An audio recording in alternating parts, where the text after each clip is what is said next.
नमस्कार दर्शक बंधु पूर्व पक्ष प्रस्तुत देश दर्पण को आपण मानू मु परशुराम दास स्वागत करुछि।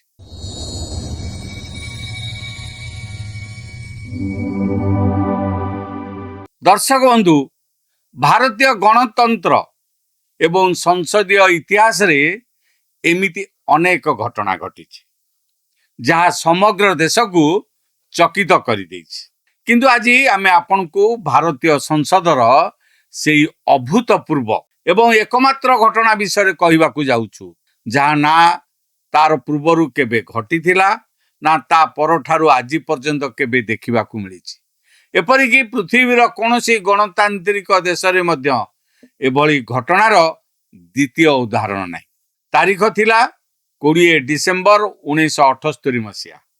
आज प्राय 4 दशंधि अधिक समय पूर्वर लोकसभा एमिति एक निष्पत्ति निया जाइथिला जहाँ शुणिले आजिर पीढ़ी हॉलीवुड कौन सी पॉलिटिकल थ्रिलर सिनेमार कहानी भली मने करिवे। एही दिन भारतर सर्वोच्च गणतांत्रिक मंदिर अर्थात आम संसद देशर जने शक्तिशाली पूर्वतन प्रधानमंत्री सदस्यता रद्द करने सह तांकु सीधा सड़क जेल पठाइबाकू निर्देश देइथिला। आउ से नेत्री जनक अन्य केही नुहंती, से थिले भारतर आयरन लेडी कुआ जाउथिबा श्रीमती इंदिरा गांधी।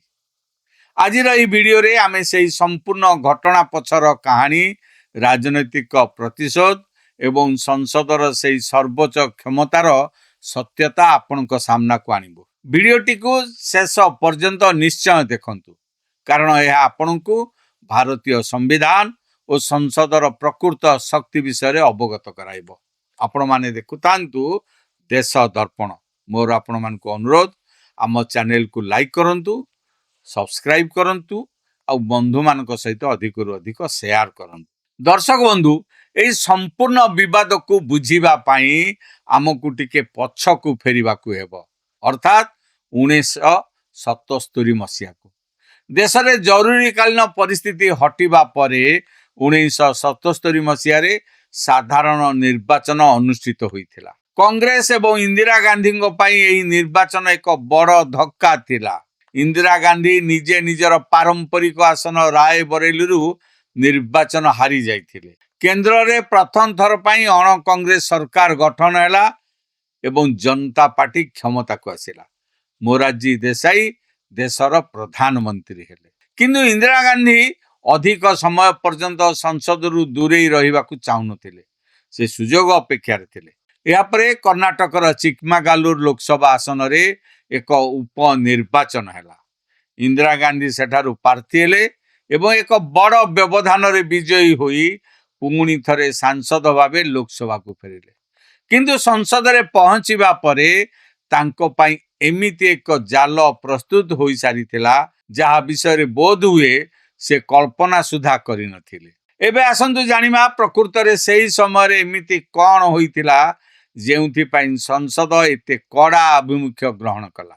समग्र मामलाटी थिला संसदर विशेष अधिकार भंग एवं सदनर अवमानना। जनता पार्टी सरकार समय रे संसद रे जणे प्रभावशाली कम्युनिस्ट नेता तथा लोकसभार सदस्य थिले जहांक ना थिला ज्योतिर्मय बसु। से लोकसभा रे इंदिरा गांधी को पुओ संजय गांधी को कंपनी मारुति को नहीं एक प्रश्न पचारि थिले। गणतंत्र रे सांसद मानको सदन रे प्रश्न पचारिबार संपूर्ण अधिकार रहिछि। सरकार सेही प्रश्नर सठिक उत्तर देबाकू बाध्य मध्य। सेही प्रश्नर उत्तर संग्रह करिबाकू जाई सरकारଙ୍କ पक्षरु 4 जन उच्च पदस्थ सरकारी अधिकारी को दायित्व दिया जाइतला। सेमाने मारुति कंपनी संबंधी आवश्यक तथ्य और दलील एकाठी करुथिले किंतु अभियोग हैला जे जेतेबेले इंदिरा गांधी प्रधानमंत्री थिले से सही अधिकारी मानक काम रे बाधा सृष्टि करिथिले। सेमानकु धमक चमक दिया जाइथिला। संसद पाई तथ्य संग्रह करने को रोका जाइथिला। यह केवल सही अधिकारी मानक ऊपर चाप नथिला बरं संसदर कार्यधारा रे एक प्रत्यक्ष हस्तक्षेप थिला।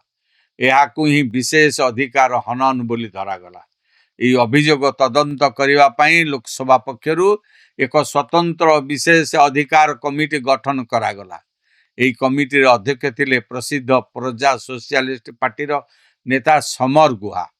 ଏହି କମିଟି ସମ୍ପୂର୍ଣ୍ଣ ମାମଲାର ଗଭୀର ଅନୁସନ୍ଧାନ କଲା।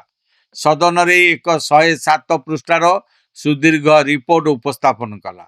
ଏହି ରିପୋର୍ଟରେ କେବଳ ଇନ୍ଦିରା ଗାନ୍ଧୀ ନୁହନ୍ତି, ତାଙ୍କ ସହ ଆଉ 2 ଜଣ ପ୍ରଭାବଶାଳୀ ବ୍ୟକ୍ତିଙ୍କୁ ମଧ୍ୟ ଦୋଷୀ ସାବ୍ୟସ୍ତ କରାଯାଇଥିଲା।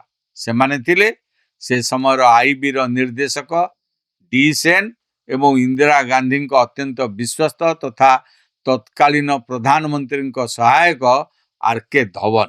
ରିପୋର୍ଟରେ ସ୍ପଷ୍ଟ ଭାବେ କୁହାଗଲା ଯେ ଏହି 3 ଜଣ ବ୍ୟକ୍ତି ସଂସଦୀୟ କାର୍ଯ୍ୟରେ ବାଧା ସୃଷ୍ଟି କରିଛନ୍ତି, ସଦନର ଅବମାନନା କରିଛନ୍ତି। କମିଟିର ସୁପାରିଶ ଏତେ କଡ଼ା ଥିଲା ଯେ କଂଗ୍ରେସ କ୍ୟାମ୍ପରେ ହଇଚଇ ସୃଷ୍ଟି ହୋଇଯାଇଥିଲା।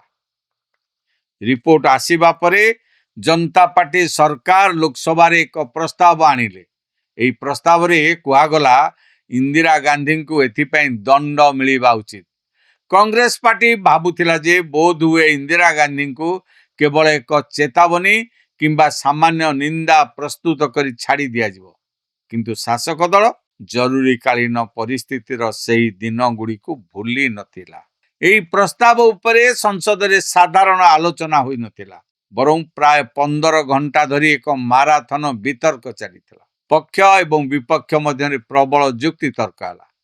ଶେଷରେ ନିଷ୍ପତ୍ତି ପାଇଁ ଭୋଟିଂ ବା ମତଦାନର ସାହାରା ନିଆଗଲା। ପ୍ରସ୍ତାବ ସପକ୍ଷରେ, ଯାହାକି ଇନ୍ଦିରା ଗାନ୍ଧୀଙ୍କୁ ଦଣ୍ଡ ଦେବା ପାଇଁ 279 ଭୋଟ ମିଳିଥିଲା, ପ୍ରସ୍ତାବ ବିରୋଧରେ 138 ଭୋଟ ମିଳିଥିଲା।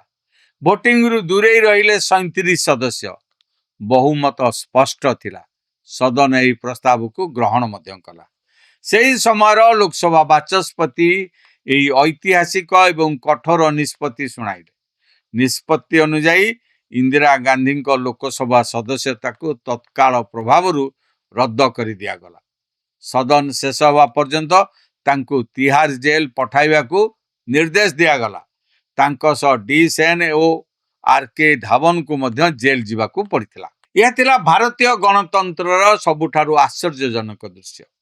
ଯେଉଁ ନେତ୍ରୀ ଦିନେ ସମଗ୍ର ଦେଶ ଶାସନ କରୁଥିଲେ, ସେ ସଂସଦର ଆଦେଶରେ ଜେଲର ଚାରିକାନ୍ଥ ଭିତରକୁ ଚାଲିଗଲେ। କିନ୍ତୁ କାହାଣୀ ଏତିକିରେ ଶେଷ ହୋଇନଥିଲା। ରାଜନୀତିରେ ସମୟ ସବୁବେଳେ ସମାନ ରହେ ନାହିଁ। ଜେଲରୁ ମୁକୁଳିବା ପରେ ଇନ୍ଦିରା ଗାନ୍ଧୀ ଏହି ସମଗ୍ର ଘଟଣାକୁ ଜନସାଧାରଣଙ୍କ ସାମ୍ନାରେ ଜନତା ପାର୍ଟିର ରାଜନୈତିକ ପ୍ରତିଶୋଧ ଭାବେ ଉପସ୍ଥାପନ କଲେ। ଏହାର କିଛି ସମୟ ପରେ ସେ ଆନ୍ଧ୍ରପ୍ରଦେଶର ମେଡକ ଲୋକସଭା ଆସନରୁ ପୁଣି ଥରେ ଉପନିର୍ବାଚନ ଲଢ଼ିଲେ। ଅପୂର୍ବ ବିଜୟ ହାସଲ କରି ପୁନର୍ବାର ସେହି ଲୋକସଭାରେ ପ୍ରବେଶ କଲେ। ଯେଉଁ ସଦନ ତାଙ୍କୁ ବାହାର କରିଦେଇଥିଲା, ସେ ପୁଣି ସେହି ସଦନର ସଦସ୍ୟ ହେଲେ। ଆପଣମାନେ ସମସ୍ତେ ଜାଣନ୍ତି ଯେ 1980 ମସିହାରେ ସେ ପୁଣି ଥରେ ଦେଶର ପ୍ରଧାନମନ୍ତ୍ରୀ ଆସନରେ ଅଧିଷ୍ଠିତ ହୋଇଥିଲେ। ଦର୍ଶକ ବନ୍ଧୁ, ଆଜି ଏହି ଐତିହାସିକ ଘଟଣାକୁ ଆଲୋଚନା କରିବାର ପ୍ରକୃତ କାରଣ କ'ଣ? ଏହା କେବଳ ଇତିହାସର ଏକ ପୃଷ୍ଠା ନୁହେଁ, ବରଂ ଏହା ଆମ ସଂସଦୀୟ ବ୍ୟବସ୍ଥାର ଶକ୍ତିକୁ ଦର୍ଶାଏ। ଏହି ଘଟଣାରୁ ଆମକୁ କେତେକ ଗୁରୁତ୍ୱପୂର୍ଣ୍ଣ ଶିକ୍ଷା ମିଳେ। ତାହା ହେଲା, ଏହା ପ୍ରମାଣିତ କରେ ଯେ ଗଣତନ୍ତ୍ରରେ ଜନସାଧାରଣଙ୍କ ଦ୍ୱାରା ନିର୍ବାଚିତ ସାଂସଦ ସବୁଠାରୁ ଶକ୍ତିଶାଳୀ।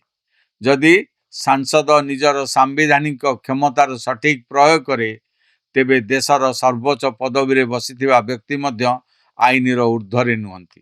ସଂସଦରେ ଜଣେ ସାଧାରଣ ସାଂସଦ ପଚାରିଥିବା ପ୍ରଶ୍ନ କେତେ ଗୁରୁତ୍ୱପୂର୍ଣ୍ଣ ହୋଇପାରେ, ଏହା ତାର ସବୁଠାରୁ ବଡ଼ ପ୍ରମାଣ। ପ୍ରଶ୍ନର ଉତ୍ତରକୁ ଲୁଚାଇବା କିମ୍ବା ବାଧା ସୃଷ୍ଟି କରିବା କେତେ ସାଂଘାତିକ ହୋଇପାରେ, ତାହା ଏହି ଘଟଣାରୁ ସ୍ପଷ୍ଟ ହୋଇଛି। ଆପଣ ଯେତେ ବଡ଼ ନେତା କିମ୍ବା ପ୍ରଧାନମନ୍ତ୍ରୀ ହୁଅନ୍ତୁ ନା କାହିଁକି, ସମ୍ବିଧାନ ଏବଂ ସଦନର ନିୟମ ସମସ୍ତଙ୍କ ପାଇଁ ସମାନ। ଇତିହାସରେ ଅନେକ ସମୟରେ ସାଂସଦମାନଙ୍କୁ ସମନ କରାଯାଇଛି, ଚେତାବନୀ ଦିଆଯାଇଛି କିମ୍ବା ନିଲମ୍ବିତ କରାଯାଇଛି। କିନ୍ତୁ ଜଣେ ପୂର୍ବତନ ପ୍ରଧାନମନ୍ତ୍ରୀଙ୍କୁ ସଦସ୍ୟତା ପଦରୁ ହଟାଇ ଜେଲ୍ ପଠାଇବା ଭଳି କଡ଼ା ନିଷ୍ପତ୍ତି ସତରେ ଅଭୂତପୂର୍ବ ଥିଲା। ରାଜନୈତିକ ଦୃଷ୍ଟିକୋଣରୁ ଏହାକୁ ନେଇ ଭିନ୍ନ ଭିନ୍ନ ମତ ଥାଇପାରେ, किछि लोक याकु जनता पार्टी अतिरिक्त आक्रोश बोली कहिथिले तो आउ किछि याकु आईनीर प्रकृत विजय बोली अभिहित करथिले। किंतु एक कथा सत्य जे भारतीय गणतंत्र यही अध्याय सदा सर्वदा पाई अमर होई रहिबो। आज रही विश्लेषण आपन को केमिति लागिला हमकु कमेंट बॉक्स रे निश्चय जणैबे। जदि हमर ए वीडियोटी आपन भलो लागि थाए तेबे याकु लाइक करिवे, बंधु मानक सहित अधिक रु अधिक शेयर करंतु। आम चैनल पूर्वपक्ष प्रस्तुत विश्व चक्रव्यूह देश दर्पण और मैदान को सब्सक्राइब करबा पई भूलंतु नाही। आज पई एतिकी पुणी देखा हबो एक नुआ विषय सहित। से पर्यंत देखु थांतु आम चैनल देश दर्पण। रहउची नमस्कार। मन कहूछि किछि नुआ करिबा पई हेले पाखरे संबळ नाही, तबे व्यस्त होंतु नाही। मधुलिका एंटरप्राइजेस एबे बुझिबो आपणक मन कथा। क्षुद्र शिल्प ठारु नै मध्यम शिल्प पई सुलभ मूल्य रे जोगाई देबो समस्त प्रकार मेसिन और रॉ मटेरियल, जहाकु नै आपण सहज रे आरंभ करि परिबे नुआ एक व्यवसाय। अधिक जानिबा पई आज ही कॉल करंतु।